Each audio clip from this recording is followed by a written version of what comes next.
हरे कृष्ण। स्कंद पुराण के अनुसार संसार में मनुष्य जन्म और विष्णु भक्ति दोनों ही दुर्लभ हैं तथा चातुर्मास में भगवान विष्णु का व्रत करने वाला मनुष्य ही उत्तम एवं श्रेष्ठ माना गया है। चौमासे के इन 4 मासों में सभी तीर्थ, दान, पुण्य और देव स्थान भगवान श्री विष्णु की शरण लेकर स्थित होते हैं तथा चातुर्मास में भगवान विष्णु को नियम से प्रणाम करने वाले का जीवन भी शुभ फलदायक बन जाता है। जिन दिनों में भगवान श्री विष्णु शयन करते हैं उन 4 महीनों को चातुर्मास या चौमासा भी कहते हैं। 4 महीनों में विभिन्न धार्मिक कर्म करने पर मनुष्य को विशेष पुण्य लाभ की प्राप्ति होती है, क्योंकि इन दिनों में किसी भी जीव की ओर से किया गया कोई भी पुण्य कर्म खाली नहीं जाता। इस काल से भगवान के उठने तक 4 महीने उनके गुणों का श्रवण व कीर्तन करके वैष्णव इस व्रत का पालन करते हैं। चातुर्मास का प्रारंभ हम आषाढ़ी एकादशी, द्वादशी, पूर्णमासी, अष्टमी या संक्रांति से कर सकते हैं। यह समय, ये 4 महीने अत्यंत महत्वपूर्ण इसलिए हैं क्योंकि इस समय भगवान शयन करते हैं। इस समय भगवान नारायण जल के ऊपर योग निद्रा में रहते हैं और कार्तिक माह की उत्थान एकादशी को उठते हैं। भगवान सदैव गुणातीत हैं, तीनों गुण उनके अधीन रहते हैं, तो भगवान की नींद को योग निद्रा कहते हैं। उनकी चेतना सदैव परिपूर्ण अवस्था में रहती है। वास्तव में ये भगवान की लीला है। तो भगवान विष्णु जब इन 4 मास में शयन करते हैं तो इसे चातुर्मास से कहते हैं। चातुर्मास के इन 4 महीनों में वर्षा भी अधिक होती है, जिससे असुविधा की वजह से भ्रमण करना कठिन हो जाता है। और आज की अपेक्षा पहले तो यह और भी अधिक मुश्किल था, जब पैदल ही सारे कार्य करने होते थे। तो उस समय राजा, ऋषि, मुनि, व्यापारी ये सभी अपने अपने ही स्थान पर रहकर कार्य किया करते थे।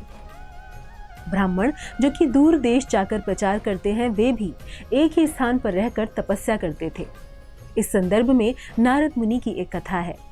एक बार नारद मुनि के शिष्य व्यासदेव ने उनसे पूछा कि वे भक्ति में कैसे आए।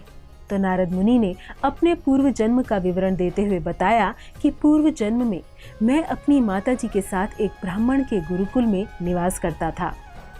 एक बार चातुर्मास के समय अनेक विशेष महान तपस्वी और ऋषि वहां पर आए और 4 महीने वहीं आश्रम में रहे। उनके संग व उनकी अनुमति से प्राप्त उनके महाप्रसाद से भगवान नाम में मेरी निष्ठा व रुचि बढ़ी व मेरी सेवा व व्यवहार से प्रसन्न होकर जाते जाते उन्होंने मुझे भगवान की भक्ति के विषय में अत्यंत गुह्य ज्ञान प्रदान किया, जिससे मैंने भक्ति करनी प्रारंभ की व अंततः मुझे भगवान के दर्शन प्राप्त हुए। तो इस प्रकार की कई घटनाएं हम शास्त्रों में पढ़ते हैं, जहां हम देखते हैं कि साधु, तपस्वी, ऋषि, मुनि एक स्थान पर रहकर तपस्या किया करते थे। पद्म पुराण के अनुसार जो मनुष्य इन 4 महीनों में मंदिर में झाड़ू लगाते हैं तथा मंदिर को धोकर साफ करते हैं और मंदिर के कच्चे स्थान को गाय के गोबर से लीपते हैं, उन्हें 7 जन्म तक आनंद की प्राप्ति होती है। जो भगवान को दूध, दही, घी, शहद और मिश्री से स्नान कराते हैं, वे संसार में वैभवशाली होकर स्वर्ग में जाकर इंद्र जैसा सुख भोगते हैं। धूप, दीप, नैवेद्य और पुष्प आदि से पूजन करने वाला प्राणी अक्षय सुख भोगता है। जो व्यक्ति विद्वान ब्राह्मण को 28 अथवा 108 मिट्टी के बर्तन भर के तिल दान करता है, वह काया, वाचा व मन से किए हुए सभी पापों से मुक्त होता है। चातुर्मास में जो भी भगवान विष्णु के सामने गायन करता है, उसे गंधर्व लोक की प्राप्ति होती है। जो गुड़ का त्याग करता है, उसे पुत्र पौत्र की प्राप्ति होती है। तेल वर्ज्य करने से व्यक्ति रूपवान होता है और उसके सभी शत्रुओं का नाश होता है। जो व्यक्ति भगवान के मंदिर की परिक्रमा करता है वह हंस विमान में सवार होकर भगवत धाम को जाता है। चातुर्मास के पहले महीने अर्थात श्रावण में साग एवं पत्तेदार सब्जियां, दूसरे महीने अर्थात भादो में दही, तीसरे महीने अर्थात अश्विन में दूध और चौथे महीने अर्थात कार्तिक में उड़द की दाल खाना वर्जित है।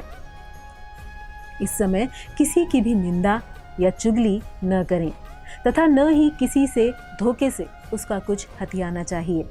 इन 4 मासों में कोई भी मंगल कार्य जैसे विवाह, नवीन गृह प्रवेश आदि नहीं किया जाता है। ऐसा क्यों? तो इसके पीछे सिर्फ यही कारण है कि आप पूरी तरह से ईश्वर की भक्ति में डूबे रहें, सिर्फ ईश्वर की पूजा अर्चना करें।